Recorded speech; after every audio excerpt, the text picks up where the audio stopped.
خیلی خوش اومدید. تو مرحله اول و برای درست کردن اولین سس داخل کاسه مایونز رو میریزم. بعد از اون ماست رو اضافه میکنم و به خوبی اونا رو با هم مخلوط میکنم. لیمو ترش، قشنگ آبش رو بچلونید، حواستون به هسته ها باشه. دوباره مخلوط میکنم و اما سیر تازه اول پوستش رو بگیرید و با یه دونه از این دستگاه سیر خورد کن کامل اون رو پوره کنید.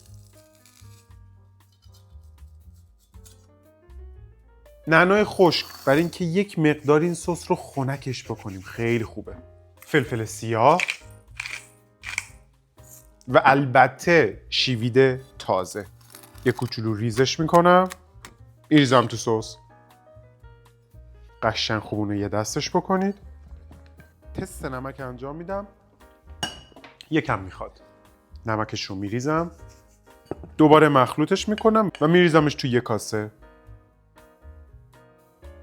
این اولین سس ما یا همون سس رنج. درشو میبندم، میذارمش تو یخچال. سس بعدی هم دوباره با مایونز شروع میکنم. داخل کاسه. عالیه. سس خردل. این دوتا رو با هم مخلوطشون میکنم و چون میخوام شیرین باشه یه کوچولو عسل بهش اضافه میکنم.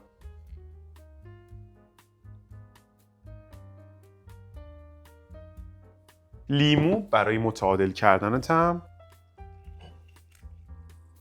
و البته فلفل خشک برای عطر بهتر. دونه هاشو در بیارید، بعد با چاقون رو ریز کنید. بره داخل. پودر سی یه کوچولو، دوباره مخلوطش میکنم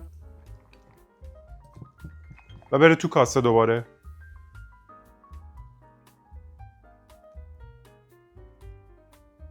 اینم سس دوم ما، یعنی سس عسل و خردل. بره داخل یخچال. سس بعدی که میخوام براتون درست بکنم توش پیاز کاراملی داره. واسه همین پیازا رو اول همونطور که دستمو دارید میبینید خلالشون میکنم. بریم برای سرخ کردن. اینم بره رو گاز. روغن میریزم، حرارت متوسطه، پیازا برن داخل. نمک،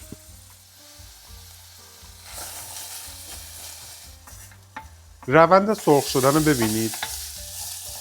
این گوشه های مایتابه رو نگاه بکنید، میبینید یکم رنگ قهوه‌ای چسبیده بهش. اونا رو با یه کوچولو آب جوش باز بکنید.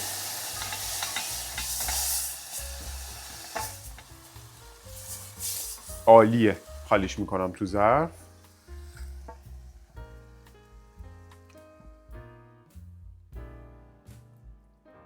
بریم سراغ بقیه کار. داخل کاسه من اول مایونز رو اضافه میکنم. پشت بندش خامه.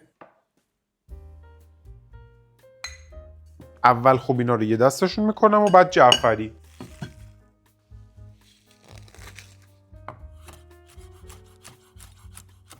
قشنگ اونو ساتوری بکنید و بریزید توی سس.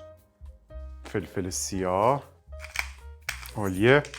و حالا این پیازای ناز و خوشگل نگاه کنید.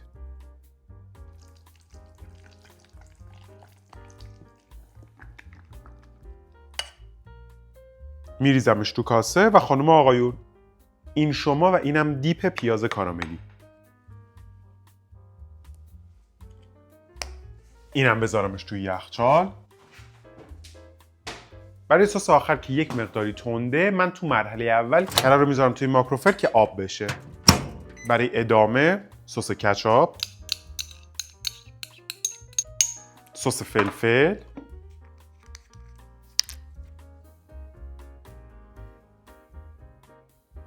و سرکه سفید. یه پارچه بندازید زیر کاسه که تکون نخوره و همینطور که مخلوط میکنید کره رو به صورت کم کم بهش اضافه کنید.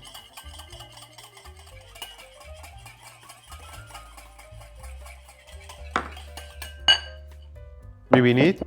این اون غلظتیه که میخوایم. میریزمش اینم توی کاسه. سسی با عطر کره و مزه فلفل یا همون سس بوفالو.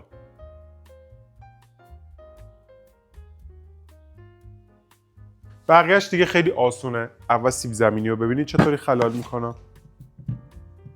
مواظب دستتون باشید.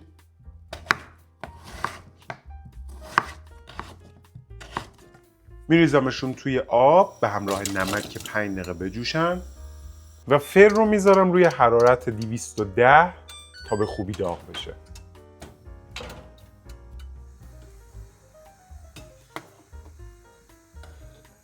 بعد از 5 دقیقه اونا رو میریزم توی یه دونه کاسه.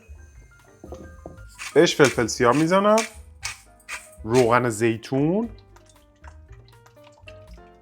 نمکم که زده بودیم از قبل. قشنگ مخلوطش میکنم. مایتابه‌ای که گذاشته بودید توی فر رو بیارید و سیب زمینی ها رو بریزید توش. بر تو فر.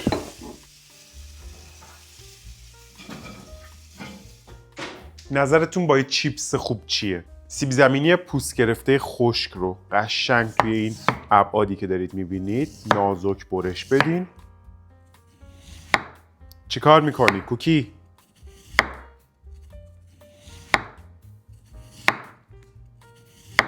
با بزی مگه تو؟ برای اینکه تو روغن به هم نچسبن میریزمشون توی آب یخ.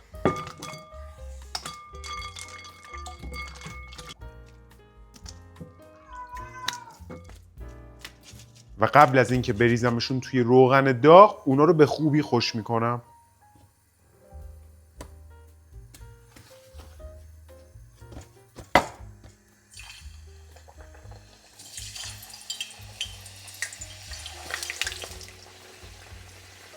اینطوری تکون بدید که به هم نچسبن.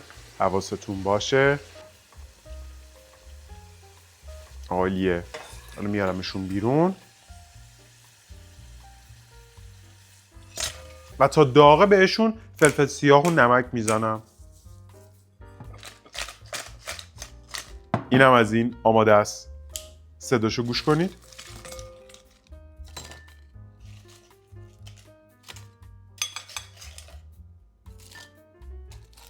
ظرف اول چیپس خونگی با طعم فلفل سیاه.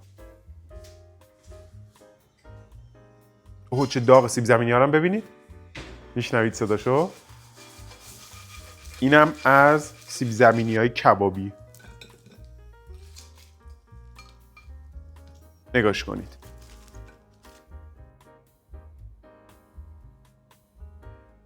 سس اولمون یا همون سس رنج، یکم شیوید، سس عسل و خردل، دیپ پیاز کاراملی که یکم از این پیاز کاراملی هم میذارم روش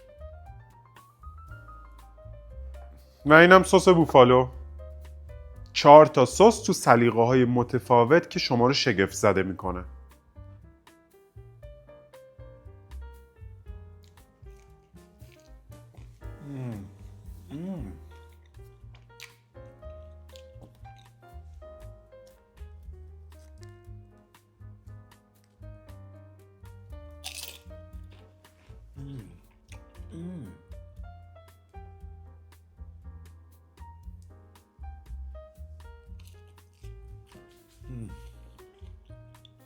آی.